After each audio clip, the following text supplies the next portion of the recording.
Exercise 11 and 12 start. Mr. Deputy Speaker, Sir, I am very happy that the Honourable Member has brought this bill before this Honourable House.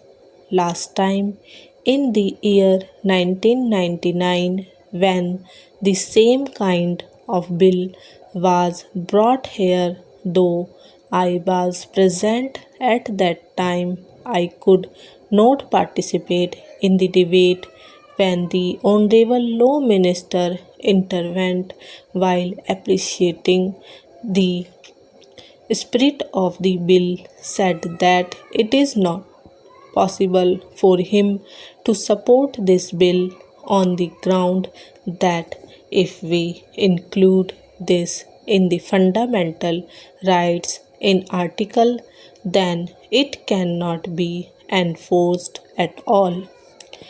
He added that we must make a law which is enforceable, and there is no use in passing all sorts of laws which are not in a position to implement. That was his line of argument, and I think that was the correct line. I also appreciate the spirit of this bill. We know that this is a gigantic problem in this country. It is most unfortunate that 50 years after independence, we are not in a position to provide jobs to our young people. This is the reason why in many states youngsters are attracted to terrorism. It is not their fault, it is our fault because we are not providing jobs to them. We are not providing any assistance to them, at least to live. That is why these young youths are misguided by some people. Because of economic pressures, they are being attracted to these things and they are joining such movements. It is a very fundamental issue when we are thinking of terrorism or any other problem. It is also a law and order problem.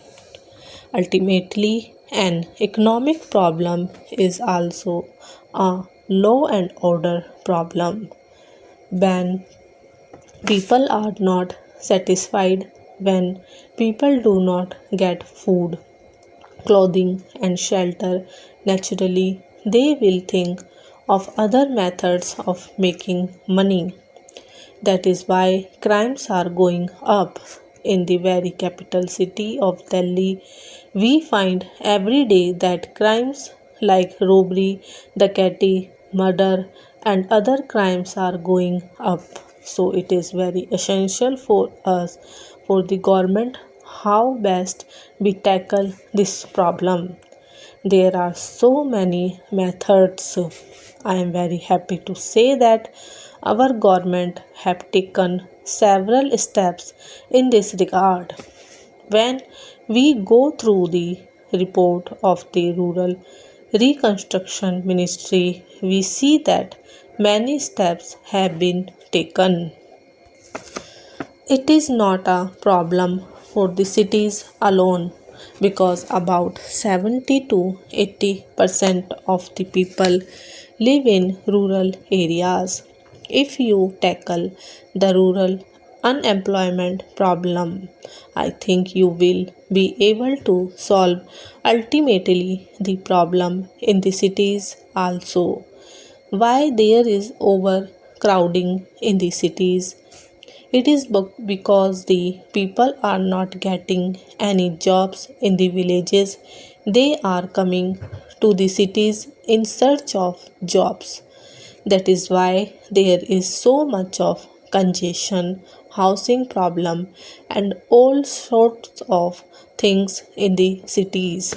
This is a fundamental issue. If we improve the condition of the poor people in the rural areas, then we will be tackling the problem in the cities also. I am happy to say that our government, the previous government, started to tackle the problem in the rural sector by the new economic program announced by the Honorable Prime Minister. We have taken this problem very seriously, particularly in respect of land reform. Sir, that is the greatest problem facing the rural areas. Some people are owning thousands of acres. Of course, after the land reforms, the number of acres is reduced. But still, there are certain problems now. Some people, in order to avoid this act, distribute land in the name of some people, but actually they are cultivating the entire land as benami. This is called benami, so that problem is also there.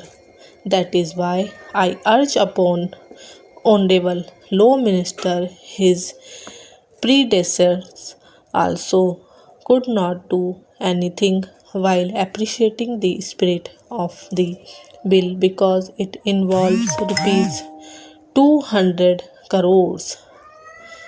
The burden may be more than rupees 200 crores, it may be a few thousand crores of rupees. With this amount of rupees 200 crores, you will not be able to provide employment to all the people. This amount will not be sufficient. The land reforms must be taken up very seriously. If you tackle this problem, I think you will be able to solve the problem of unemployment to some extent. The poorer people who are the agricultural laborers, the Harijans, and backward people who are the laborers of the landlords should be given the land about 4 or 5 acres each. After giving this land, if you provide water, electricity, and other inputs, then I think they will be able not only to cultivate that land but also raise their income sufficiently.